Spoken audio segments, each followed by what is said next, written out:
Dobrý deň. Tu správy, galaxia. Tuto môžeme sa porozprávať s hrdinom, ktorý zachránil 5 černochov z horiaceho domu. Volá sa Peter Kováč. Dobrý deň, Peter Kováč. Prosím vás, musíte mať kuklu aj teraz, keď ste v práci? Musím. A môžem sa opýtať, že prečo? Áno. Nemôžem, aby zistili moju pravú identitu. Jaj?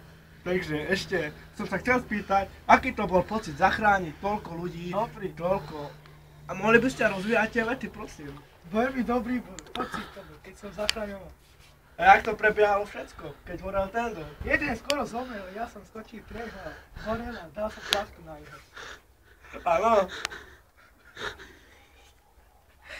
Prosím, prečo sa mi smiete? To je hrdinstvo. Dáme ešte raz. Ticho.